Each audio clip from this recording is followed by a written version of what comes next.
Heroic couplet আর blank verse এই দুটোর মধ্যে তফাৎটা অনেক সময় কনফিউজড হয়ে যায়, অনেকে ঠিক বুঝতে পারে না।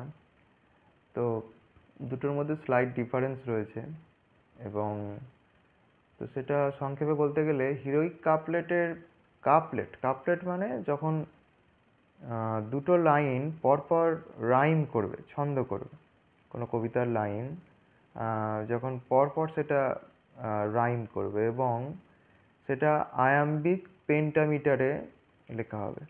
যেমন আমরা শেক্সপিয়ার সনেটে দেখি যে শেষের দুটো লাইন রাইম করে, সেটা কাপলেট, এবং যদি সেটা শেষে থাকে সেটাকে কনক্লুডিং কাপলেট বলা হয়। তো এবং আয়াম্বিক পেন্টামিটার জিনিসটা কি, এটা একটা স্ক্যানসনের মিটারের বিষয়। যে আয়াম্বাস সিলেবেল, একটা লাইন হয়তো ধরে নেওয়া হচ্ছে 10টা সিলেবেল আছে এবং সেটা 5টা ফুটে ভাগ আছে, মানে 5টা জায়গায় ছেদ পড়ছে লাইনটার মধ্যে। তো 5টা ফুট হলে সেটাকে বলা হয় পেন্টামিটার। পেন্টা মানে 5, তো 5টা ফুট আছে পেন্টামিটার। এবং 10টা সিলেবেলের মধ্যে 5টা যদি ফুট হয়, মানে অ্যাভারেজ দুটো করে, একটা ফুটে দুটো করে সিলেবেল থাকবে।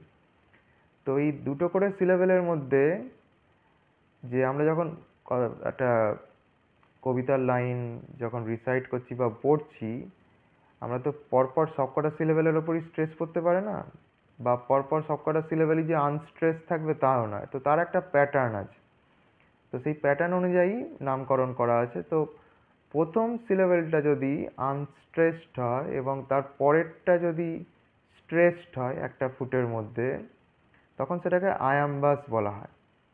এবং যেহেতু অনেকগুলো এখানে আছে, সেই জন্য আয়াম্বিক প্লুরাল ফর্মে। তো আয়াম্বিক পেন্টামিটার অর্থাৎ একটা লাইন, সেটা অ্যাভারেজ 10টা সিলেবেল থাকবে, 5টা ফুটে সেই লাইনটা ভাগ থাকবে পেন্টামিটার, এবং ওই রকম স্ট্রেস প্যাটার্ন থাকবে, প্রথমটা আনস্ট্রেস, দ্বিতীয়টা স্ট্রেসড। অর্থাৎ আয়াম্বিক পেন্টামিটারে লেখা হবে এবং পরপর দুটো লাইন যখন রাইম করবে সেটা হচ্ছে কাপলেট হবে।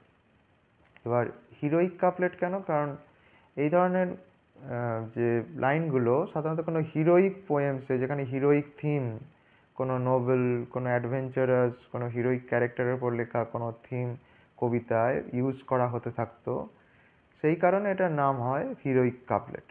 এটা শুরু হয় জিওফ্রে চসার, তার লিজেন্ড অফ গুড উইমেন এই সমস্ত লেখায় তিনি প্রয়োগ করেন, এবং পপুলারাইজড হয় ড্রাইডেন, আলেকজান্ডার পোপ এদের হাত ধরে।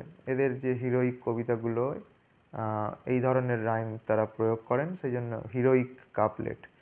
আর ব্ল্যাঙ্ক ভার্সের বিষয়টা হচ্ছে, সেটাও আয়াম্বিক পেন্টামিটারেই লেখা হবে, কিন্তু হিরোইক কাপলেটে যে পরপর দুটো লাইন রাইম করছে, ব্ল্যাঙ্ক ভার্সে সেটা কোনো রাইম থাকবে না। যে পরের লাইনটার সাথে ছন্দ করবে সেটা নয়, ছন্দ করে না বলে ব্ল্যাঙ্ক ভার্স। যেটা ভার্স কিন্তু সেটার কোনো ছন্দ নেই, ওই জন্য ব্ল্যাঙ্ক ভার্স।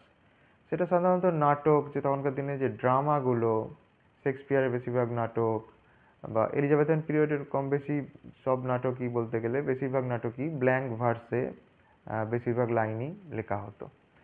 তো সেটাকে ধরে নেওয়া হতো একটা কারণ অফ অফিসিয়াল একটা ল্যাঙ্গুয়েজ আর কি লেখার, যে তখনকার দিনের কবিতা বা নাটকের। তো ব্ল্যাঙ্ক ভার্স হচ্ছে যে যেটা ছন্দ করবে না একটা লাইনের সাথে আর একটা লাইনের, যে কারণে এটা ব্ল্যাঙ্ক ভার্স। আর হিরোইক কাপলেটের ক্ষেত্রে সেটা ছন্দ করবে। তো সেই কারণে ব্ল্যাঙ্ক ভার্সটা বেশিরভাগ ক্ষেত্রে নাটকের ক্ষেত্রে ব্যবহৃত হতো, আর হিরোইক কাপলেটটা বেশিরভাগ ক্ষেত্রে কবিতার ক্ষেত্রে ব্যবহৃত হতো। এই হচ্ছে দুটোর মধ্যে একটু তফাৎ।